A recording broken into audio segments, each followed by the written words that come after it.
Olá, alunos do primeiro M3, primeiro M4, primeiro M5. Espero que sejam bem. Essa semana, iniciamos os conteúdos do segundo bimestre. Trabalharemos o caderno Currículo em Ação.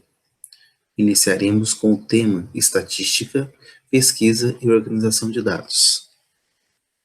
Assistam ao vídeo, tirem suas dúvidas através dos e-mail do professor e também do WhatsApp ao final dessa apresentação.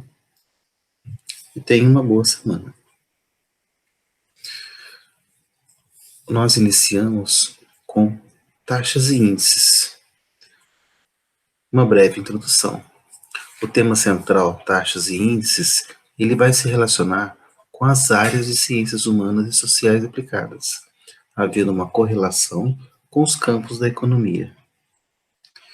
O desenvolvimento dos temas serão realizados através de atividades, retomando sempre que possível as habilidades que já foram trabalhadas nos anos do ensino fundamental e que serão essenciais nessa nova etapa de seus estudos aí no ensino médio.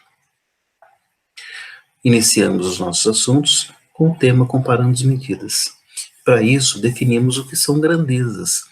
Entende-se por grandeza tudo aquilo que pode ser medido, que pode ser contado. São exemplos de grandezas o volume, a massa, a superfície, comprimento, a capacidade, velocidade, tempo, custo e produção. Uma forma de estabelecer uma comparação entre grandezas é o preparo de alimentos. Veja na tabela a seguir alguns exemplos de preparo de alimentos e as proporções envolvidas em cada caso. Observem que, no macarrão, a quantidade de massa, 500 gramas, equivale a uma quantidade de água de 5 ml, 5.000 ml.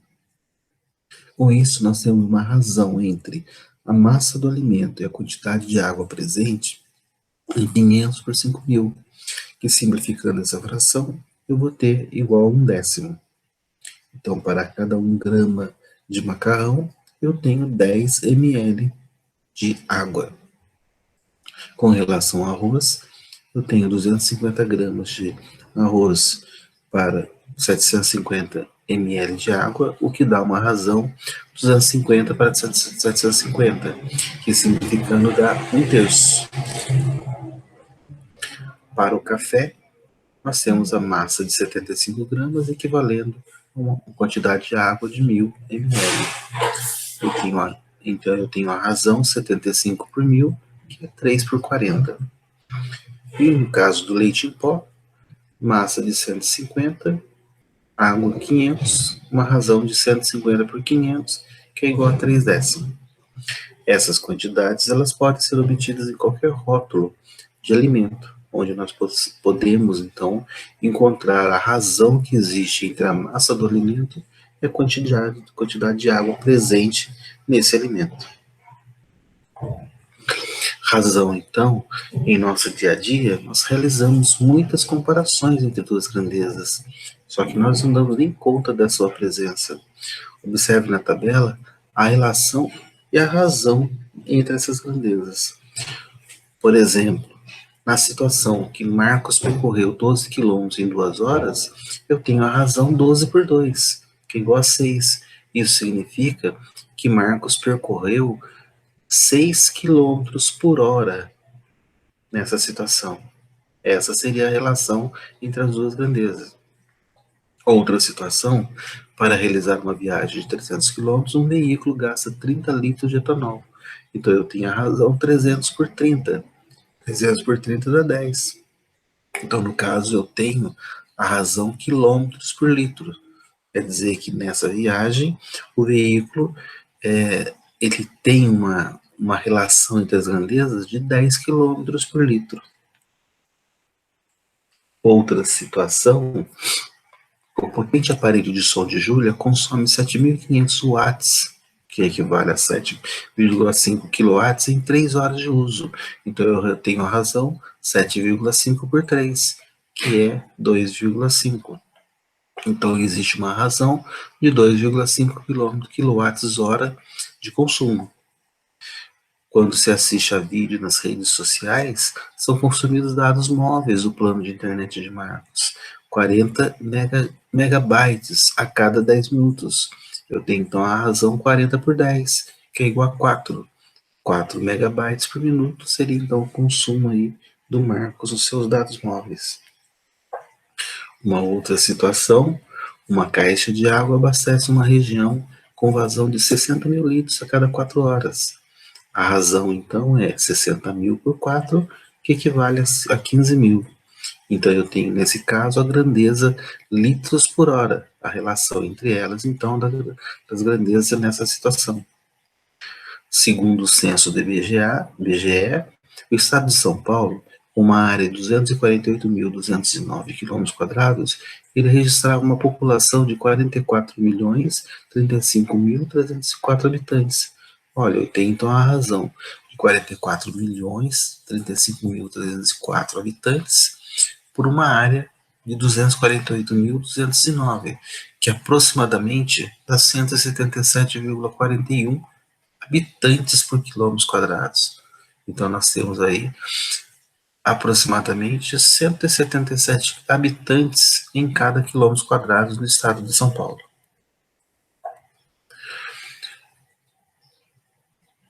Outro tema importante para a gente recordar são os coeficientes e taxas. Todos os dias, milhares de empresas espalhadas pelo Brasil e pelo mundo abrem suas portas para que um novo passo seja dado em direção a objetivos estratégicos da empresa, e para isso são necessárias diversas ações interligadas, primando pela eficiência máxima da gestão empresarial. O que pode ser medido, então pode ser melhorado. Os indicadores são fundamentais na construção de um cenário real de performance, oferecendo aos dirigentes informações precisas sobre a evolução de determinado projeto ou área. É nesse sentido que entram coeficientes e taxas. Tudo aquilo que eu posso medir, eu posso colocar através de um índice, de uma coeficiente, de uma taxa, onde eu posso oferecer esses indicadores para melhora na evolução de determinado projeto ou área. O indicador é um instrumento que fornece informação alimentado por dados absolutos, que devem ser transformados em dados relativos, em porcentagem, por exemplo, ou seja, os coeficientes, as taxas e os índices. Esses são os indicadores que a gente vai utilizar. Para isso, nós definimos que coeficiente é a razão entre valores de variáveis de mesma natureza, numa relação da parte para o todo. Então, observe um exemplo. O coeficiente de natalidade. O que é o coeficiente de natalidade? É a razão entre o número de habitantes dividido pelo total de habitantes, o número de nascimento pelo total de habitantes de uma determinada região. A taxa, o que é a taxa? É um coeficiente multiplicado por uma potência de 10, caracterizada pela velocidade de crescimento ou decrescimento de um fenômeno. Por exemplo, a taxa de natalidade é o número de nascimentos dividido pelo total de habitantes, multiplicada por 1000. Nesse caso, eu tenho então uma taxa por 1000. A taxa de natalidade, nesse caso, indica o número de nascimentos por 1000 habitantes, e podemos utilizar a simbologia por 1000 para a sua representação. Vejam que a taxa, nesse caso, ela é um coeficiente que está sendo multiplicado por uma potência de 10. Nesse caso, o número 1000, que é 10 à terceira potência. O índice é a razão entre valores de variáveis distintas ou de características diferentes. Portanto, não existe relação da parte com o todo.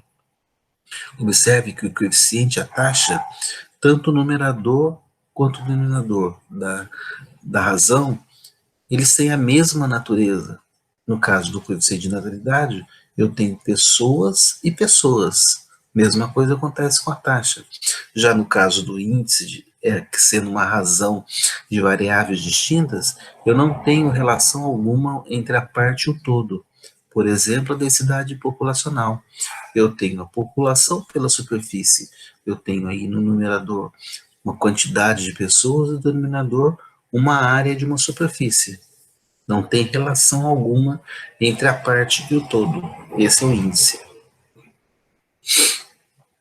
Para a gente exercitar um pouquinho, vamos ver algumas questões, né? Para que a gente possa desenvolver aí e pensar um pouquinho sobre essa questão de coeficiente, taxas e índices. Por exemplo, então, questão número 1. Uma empresa tem 102 colaboradores. Entre esses colaboradores, 50 são do gênero masculino, 52 do gênero feminino. Qual é o coeficiente de colaboradores do gênero feminino? Lembre-se que coeficiente é a razão da parte para o todo. Então, no caso, o coeficiente de colaboradores femininos seria a parte 52 pelo todo 102, que dá aproximadamente 0,51.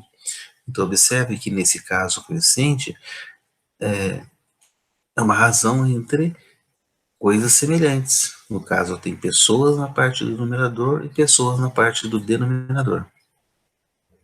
A questão número 2, ela diz assim para a gente: uma cidade com população total de 170 mil habitantes apresentou 2 mil nascimentos no ano passado e o número de óbitos de 1.500 habitantes. Qual é o coeficiente de natalidade e mortalidade dessa cidade? Nesse caso aqui, nós podemos pensar na taxa, no coeficiente de natalidade e mortalidade, como sendo uma razão entre coisas iguais. Então, por exemplo, o coeficiente de natalidade nessa cidade é 2.000 por 170 mil, que dá aproximadamente 0,0118. Né? Então, vejo que esse coeficiente ele relaciona valores de mesma natureza. Mesma coisa acontece com o coeficiente de mortalidade, que é o total de 1.500 por 170 mil, que dá 0,0088. Agora veja na questão número 3. Qual é a taxa de natalidade? Né? A taxa de natalidade é o indicador que representa o número de nascidos vivos no período de um ano, excluindo-se as quantidades de crianças que nasceram mortas ou morreram logo após o nascimento. Representa a relação entre os nascimentos em um ano e o número total da população. A população total de um país de 1.300.000 habitantes. Em um determinado ano, nasceram 10 mil crianças. Determine. Letra A taxa de natalidade desse país. Então, observe que, nesse caso, a taxa de natalidade ela tem sempre uma multiplicação por uma base de 10. Nesse caso, a base vai ser 1.000, né, por 1.000 nascimentos. Então, a taxa de natalidade é 10 mil crianças por 1.300.000, vezes 1.000, o que vai dar 7,69 por 1.000. Né? Então, essa é a taxa de natalidade desse país, 7,69 crianças por 1.000 nascimentos.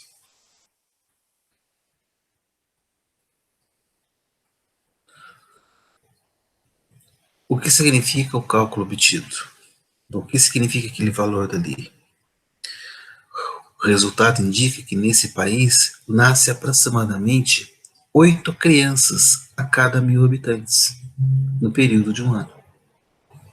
Então, esse é o significado da taxa de natalidade. Por isso que ela precisa sempre de uma indicação de uma potência de 10. Eu faço uma comparação da quantidade de nascimentos em relação a um determinado número de habitantes no município ou país. Olha o exemplo número 4. A tabela ela mostra para a gente os dados referentes à natalidade e número de habitantes no Brasil nos anos de 2000 e 2010. Então, no ano de 2000, a população era de 169.799 e a natalidade 3.542.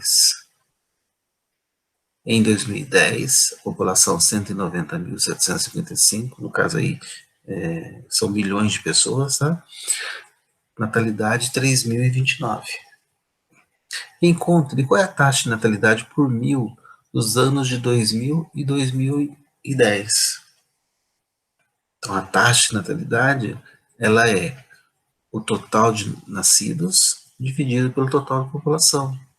3.542 por 169.799 vezes 1.000, o que dá aproximadamente 20,86 por 1.000. E no caso do ano de 2010, 3.029 por 190.755 vezes 1.000, o que dá 15,88 por 1.000. Então vejo que em 2010 a taxa de natalidade foi de 20,86. Já em 2010, 15,88. Então 2000, 20,86. Em 2010, 15,88. Com os dados lá da questão número 4, calcule o percentual de aumento da população. Para determinar, então, qual foi o percentual de aumento dessa população de 2000 para 2010, eu preciso verificar qual foi a variação dessa população. Né? Então, a população em 2010 era 190.755. Já em 2000 169.799. Fazendo diferença, vai dar o total de 20.956. Qual foi, então, o aumento da população? O aumento é a variação da população de 20.956 dividido pelo total da população que existia no ano de 2000, 169.799, vezes 100, que eu quero o valor em porcentagem, 12,34%. Então, foi o aumento da população. No período compreendido, então, de 2000 a 2010, houve um aumento na população de aproximadamente 12,34%. Agora, compare a natalidade de 2000 e 2010. O que aconteceu nesse período? Veja que a natalidade em 2010, tirando a natalidade de 2000, em 2010, a natalidade foi de 3.029. Em 2000, a natalidade foi 3.542, uma diferença negativa de 513 habitantes. Se a gente fizer, então, uma razão entre essa diferença e o total de nascidos em 2000, nós teremos, então, uma variação negativa de 14,48%. Isso significa que no período de 2000 e 2010 houve uma queda na taxa de natalidade. Então, a quantidade de pessoas nascidas por 1.000, ela diminuiu em 14,48%. Dentro do estudo de taxas, nós temos um índice muito importante, que é a taxa de inflação. Nós conseguimos calcular algumas taxas através do recurso especial lá de ser uma razão da parte para o todo. Porém, quando se trata de taxa de inflação, os cálculos, eles não serão apresentados como se chega a esse resultado da taxa de variação, mas sim a gente já vai utilizar o índice fornecido por pesquisas do governo. E nós definimos como sendo inflação o aumento dos preços de produtos e serviços que é calculado pelos índices de preço. O Instituto Brasileiro de Geografia e Estatística, o IBGE, ele produz dois índices nacionais. Um índice chamado Índice Nacional de Preço ao Consumidor, IPCA, e o Índice Nacional de Preços ao Consumidor, INPC. Para isso, então, vamos observar uma atividade para a gente entender um pouquinho sobre essa questão da taxa de inflação. A gente pode fazer o uso da calculadora e observar a tabela seguinte. Veja essa tabela que ela mostra a projeção do IPCA e do INPC para os anos de 2020, 2019 e 2018. Então, IPCA 2020, 4,34%, 2019, 3,77%, 2018, 3,02%. Para o INPC, 4,30% em 2020, 3,57% em 2019, 1,87% em 2018. A referência do mês de janeiro, o acumulado dos 12 meses. Considere que um produto ou serviço em janeiro de 2017 ele custava R$ 300 e ele é atualizado pela inflação acumulada do ano, conforme a tabela dada. Então, conforme aquela tabela que está lá, né, essa tabela daqui, o valor de R$ 300 em janeiro de 2017 será atualizado por essa tabela. Então vejam como fica. Qual é o valor vigente em 2020 usando o IPCA. Vejam que para o ano de 2018 eu tenho que aplicar os R$ 300 mais 3,02, que foi o índice do IPCA do ano de 2018, multiplicado por 300. Então aqui eu teria que fazer 3,02% de 300 e somar com 300, o que vai dar 309,06. Então, 3,02% de 300 vai dar 9,06, e somando com 300, 309,06. Já para o ano de 2019, eu preciso pegar esse valor obtido no ano anterior, 309,06, e determinar o índice de 3,77 sobre ele, o que vai dar um total de 320,71. O mesmo acontece para 2020, onde eu preciso pegar o valor que ocorreu em 2019 e aplicar a ele o índice de 4,34, o que vai dar um total de 334,63.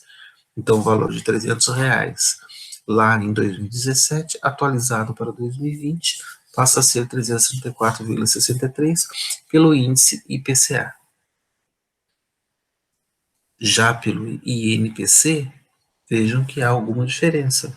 Os R$ 300 em 2017, ele deve ser aplicado a uma taxa de 1,87 para o ano de 2018, o que vai gerar um total de 305,61. Já em 2019, esse valor obtido em 2018, 305,61, ele deve ser reajustado com um índice de 3,57, o que vai dar um total de 316,52. Para o ano de 2020, esse valor de 316,52 deve ser reajustado em 4,30%, o que vai dar 316,52, 330,13. De uma maneira geral, se a gente considerar um valor V e uma porcentagem P, o cálculo do valor acumulado nós teremos. Então, o valor atualizado, o valor acumulado, ele vai ser sempre o valor inicial V mais P% de V. Mas P% de V é P sobre 100 vezes V. Como eu tenho V comum às duas parcelas dessa soma, eu posso colocar o V em evidência, o que vai me dar que o valor atualizado é V multiplicado por 1 mais P sobre 100. Por exemplo, se o valor atual for de R$ 400 e o IPCA de 3,02, como eu faço esse cálculo? Então, o valor atualizado será 400 multiplicado por 1 mais a taxa dividido por 100, 3,02 dividido por 100, o que vai dar 400 vezes 1 mais 0,0302, que é 100 vezes 400 vezes 1,0302, que vai dar um total 412,08. Essa é uma maneira da gente trabalhar, então, com o resultado atualizado, simplesmente fazendo o valor inicial multiplicado por 1 mais P sobre 100. Qual é o percentual acumulado do IPCA e do INPC? O IPCA, o valor final, naquele nosso exemplo, ficou 334,63, tirando de R$ 300, que foi o valor inicial de 2017, vai dar um total de 34,63. Qual foi o percentual, então, de aumento? 34,63 por 300, vezes 100, que nós queremos em porcentagem. 11,54% foi, então, o percentual acumulado do IPCA. Já para o INPC, 330,13 foi o valor final em 2020, menos 300, o valor inicial, vai dar 30,13. Então, a razão 30,13 por 300 vai dar um total de 10,04. Esse foi o aumento percentual do INPC. Qualquer dúvida, entre em contato através dos nossos e-mails. A Google Classroom, os materiais já estão colocados lá para que você possa desenvolver as questões. Essas atividades, esses exemplos que a gente resolveu, eles constam do caderno Currículo Mais. Dê uma lida nesse caderno e você vai observar que lá existem explicações mais detalhadas sobre esse assunto. Nas questões onde pede-se que se faça uma pesquisa, nós já trouxemos a pesquisa realizada e organizada em tabelas para que você pudesse aí observar nos exemplos. Tenha uma boa semana e bons estudos através de formulário de avaliação que vai seguir pelo seu e-mail ou na sua Google Classroom. Bons estudos.